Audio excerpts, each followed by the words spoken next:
इतिहास की एक ऐसी घटना जिसने मानव जीवन को बदल कर रख दिया।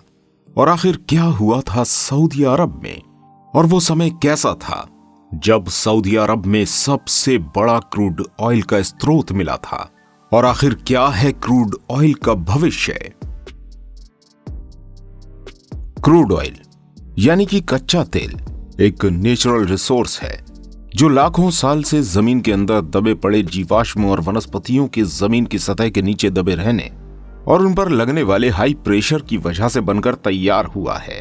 प्राकृतिक रूप से बनने वाला ये क्रूड ऑयल गाढ़ा और काले रंग का एक लिक्विड मटेरियल होता है जो हम इंसानों की रोजाना की जिंदगी में बहुत ही ज्यादा महत्व रखता है। वहीं इसका डिस्टिलेशन करने पर हमें kerosene, petrol, diesel, natural gases, petroleum jelly, तारकोल, लुब्रिकेंट ऑयल जैसी उपयोगी चीजें भी मिलती हैं। असल में जब जमीन के नीचे से ये क्रूड ऑयल निकाला जाता है तब ये सॉलिड फॉर्म में होता है, जिसको बड़ी बड़ी रिफाइनरीज में रिफाइन करने के बाद हमें अलग अलग स्टेज पर अलग अलग तरह के पदार्थ प्राप्त होते हैं। दोस्तों, आज से कई साल पहले क्रूड ऑयल की खोज के बाद जैसे कि हमारी दुनिया के परिवहन और उद्योग धंधों के साथ साथ रोजाना की जिंदगी में एक बड़ा परिवर्तन देखने को मिला, और इन परिवर्तनों ने हमारी सामाजिक जिंदगी को पूरी तरह से बदल कर रख दिया। तो चलिए दोस्तों, आज की अपनी इस वीडियो में हम जान लेते हैं brief history of crude oil. ये वीडियो बहुत ही इंटरेस्टिंग होने वाली है, इसलिए इस वीडियो को आप आखिर तक जरूर देखिएगा। तेल आने से पहले की दुनिया। दोस्तों, वैसे तो क्रूड ऑयल की हिस्ट्री लाखों साल पुरानी है, लेकिन हम इंसानों के सामने क्रूड ऑयल महज 1.5 शताब्दी पहले ही आया है। वैसे तो जमीन के नीचे दबे पड़े जीवाश्मों या फिर ऑर्गेनिक मैटर्स के हाइड्रोकार्बन में बदल जाने के बाद ही हमें ये क्रूड ऑयल मिल पाया है। हजारों साल पहले मौजूद इजिप्ट सिविलाइजेशन को भी इस कच्चे तेल की जानकारी थी, जिसका इस्तेमाल वो जख्मों और चोटों को सही करने के लिए किया करते थे। वहीं पुराने समय में चीन में भी कच्चे तेल के कुओं को खोदा गया था, जिनकी लंबाई लगभग 140 मीटर होती थी, जिसे बांस की पाइपलाइन बनाकर बाहर निकाला जाता था। उस समय इस तेल की पूरी जानकारी न होने की वजह से ये काला काला पदार्थ जलाने के काम आता था, और इसका इस्तेमाल ज्यादातर नमक निकालने के लिए ही होता था। वहीं 7वीं शताब्दी में जब ये कच्चा तेल जापान में पाया गया, तब वहां के लोग इसे जलने वाला पानी कहते थे। 9वीं शताब्दी में अजरबैजान के कई हिस्सों में ये कच्चा तेल जमीन से बाहर आकर बहता हुआ देखा गया था। वहीं 12वीं शताब्दी में जब इटालियन एक्सप्लोरर मार्को पोलो दुनिया की खोज में निकले थे, तब कैस्पियन सागर के किनारे बाकू नाम की जगह पर यह तेल बड़ी जगह पर बिखरा हुआ मिला था। लेकिन इसके बाद भी इतने कीमती नेचुरल सोर्स का अब तक किसी ने भी सही तरीके से इस्तेमाल करना नहीं सीखा था। यहां तक कि इन लोगों को यह तक नहीं पता था कि यह तेल रात के समय में जलने पर रोशनी पैदा करता है। और इस नॉलेज की कमी से उस समय के लोग रातों में घर से नहीं निकलते थे, और अगर किसी खास वजह से निकलना भी होता था तो उस समय एक खास तरह की चिड़िया पैटरलिलस और साल्मन मछली को पकड़कर अपने घर में सुखा कर रखते थे, और जरूरत के समय उन्हें जलाते थे, जिसमें से रोशनी निकलती थी। इसके बाद जब 17वीं शताब्दी आई, तब लोगों द्वारा समुद्र से बड़ी बड़ी व्हेल मछलियों को पकड़कर छोटे छोटे कारखानों में उनका तेल निकाला जाता था, जिसे लोग जलाने के इस्तेमाल में लेते थे। इन्हीं मछलियों से निकलने वाले मटेरियल से लोग लुब्रिकेंट और इत्र भी बनाते थे। व्हेल मछलियों के इस काम पर पूरी तरह से अमेरिका का ही अधिकार था।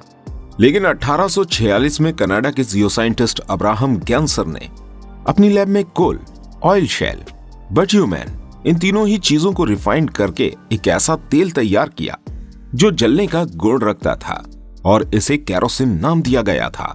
केरोसिन के बन जाने के बाद व्हेल ऑयल के मुकाबले इस तेल को ज्यादा पॉपुलैरिटी मिली, क्योंकि इसमें लगने वाली लागत भी कम थी, जिसकी वजह से अब बड़े पैमाने पर यह तेल बड़ी फैक्ट्री से बनने लगा था, और यह तेल लोगों की पहुंच में भी था। अब लोग रातों में भी सड़कों पर निकल सकते थे, क्योंकि सड़कों पर केरोसिन के लैंप जलाए जाने लगे थे। Discovery of modern oil. माना केरोसिन के इजाद होने से मानव जीवन में कई परिवर्तन देखने को मिल रहे थे, लेकिन अभी भी इंसान कुछ नया जानने की इच्छा के चलते नई नई खोज करने के लिए तैयार था। ऐसे में 1858 में अमेरिका के वेस्टर्न पेंसिल्वेनिया की एक माइन में सॉल्ट वॉल से लगातार निकलता हुआ काला तेल देखकर जेम्स टाउसेंड नाम के एक बैंक अधिकारी ने रियल यूनिवर्सिटी के junior chemistry professor Benjamin Suleman से इस काले और गाढ़े तेल की जांच करने को कहा और इस जांच के आने वाले परिणामों में बताया गया कि अगर इस तेल का डिस्टिलेशन कर लिया जाए तो इससे हमें कई तरह के प्रोडक्ट मिल सकते हैं। इसके बाद टाउसेंड ने इस कच्चे तेल की अहमियत को पहचानते हुए अपने 2 और साथियों के साथ मिलकर पेंसिल्वेनिया रॉक ऑयल कंपनी को बना लिया। बाद में टाउसेंड की मुलाकात एडविन ड्रेक से होती है, जो एक रेल कर्मी थे और उनकी भी रुचि इस कच्चे तेल में टाउसेंड की तरह ही थी। उनके हिसाब से इस गाढ़े और काले तेल से वो अपना भाग्य बदल सकते थे। इसके साथ ही टाउसेंड ने ड्रेक को अपनी रॉक ऑयल कंपनी में ऑयल वेल खोदने के लिए $1000 सालाना देने का वादा करते हुए उन्हें काम पर लगा दिया। इसके बाद ड्रेक मई 1858 में पेंसिल्वेनिया के टिट्सविले में पहुंचकर विलियम स्मिथ से मिले, जहां विलियम द्वारा लगातार ऑयल बोरिंग करने के दौरान स्टीम इंजन की मदद लेते हुए 69 फीट की गहराई तक खुदाई करने के बाद क्रूड ऑयल वेल को खोज लिया गया। इसके बाद यह शहर ऑयल सिटी के नाम से जाना जाने लगा, जहां शुरुआत में 4500 बैरल तेल निकाला जाता था। वहीं 4 साल के अंदर अंदर तेल की यह मात्रा बढ़कर 30 लाख बैरल तक पहुंच गई थी। इसके बाद पेंसिल्वेनिया में जगह जगह ऑयल वेल्स खोदे जाने लगे और अमेरिका में ऑयल रेवोल्यूशन आ गया। 19वीं शताब्दी आते आते तेल का ये कारोबार बढ़कर 64 मिलियन बैरल तक पहुंच गया था। तेल के कारोबार के साथ साथ यहाँ पर कैरोसिन, लुब्रिकेंट और इससे जुड़े कई उत्पादों का काम बड़े पैमाने पर होने लगा, जिसके बाद अमेरिका दुनिया का सबसे बड़ा तेल उत्पादक देश बन गया। Oil discovery of middle east. America में बढ़ते तेल के कारोबार को देखने के बाद अलग अलग देशों ने अपने यहां तेल की खोज करना शुरू कर दी। ब्रिटेन के एक जियोलॉजिस्ट जॉर्ज बर्नार्ड रेनॉल्ड्स ने 10 सालों तक लगातार तेल को खोजने के बाद आखिरकार पर्शिया यानी कि आज के ईरान में क्रूड ऑयल को खोज लिया था। लेकिन ईरान के इस पूरे हिस्से में ब्रिटिश ऑयल कंपनी की ही चलती थी, जो तेल को निकालकर दुनिया के दूसरे देशों में सप्लाई करके भारी मुनाफा कमा रहे थे। धीरे धीरे ब्रिटिश कंपनी के इस रवैये से ईरान पूरी तरह से ब्रिटेन के खिलाफ हो गया। हालांकि पहले तो कंपनी द्वारा ईरान के साथ एक कॉन्ट्रैक्ट कर लिया गया, जिसके हिसाब से कंपनी ईरान को एक बड़ी रकम देगी। इसके बाद ईरान पूरे 60 साल तक कंपनी के किसी भी काम में हस्तक्षेप नहीं करेगा। लेकिन ब्रिटेन की यह चाल ज्यादा दिन तक काम नहीं आई, क्योंकि जल्द ही ईरान को लगने लगा कि ईरान में मौजूद नेचुरल सोर्स का फायदा पूरी तरह से ब्रिटेन उठा रहा है।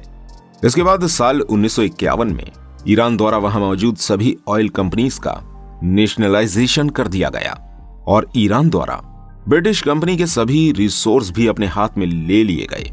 इधर सऊदी अरब में तेल की खोज असल में 1933 में शुरू हुई, जब किंग अब्दुल अजीज बिन सऊद ने एक अमेरिकी company standard oil of California यानी कि SOCAL से तेल की खोज के लिए एक समझौता किया। SOCAL ने अपनी subsidiary California Arabian standard oil company को बनाया और सऊदी अरब में तेल की खोज का काम शुरू किया। CASOC ने California Arabian standard oil company ने 1935 में दम्माम में पहले तेल का कुआं खोदा, लेकिन उससे कोई खास तेल नहीं मिला। लेकिन उसके बाद भी उस कंपनी ने अपना काम जारी रखा और 1938 में दम्माम में दूसरा तेल का कुआं खोदा गया, जिससे बहुत ज्यादा तेल निकाला गया। इसके बाद सऊदी अरब में तेल की खोज का दौर शुरू हुआ और सऊदी अरब दुनिया का सबसे बड़ा तेल उत्पादक देश बन गया। सऊदी अरब में तेल की खोज ने सऊदी अरब की अर्थव्यवस्था, राजनीति और संस्कृति को बदल दिया। सऊदी अरब का नजारा देखते ही देखते बदल गया। सऊदी अरब की होती तरक्की ने उसे जल्द ही दुनिया के अमीर देशों में सबसे ऊपर लाकर खड़ा कर दिया।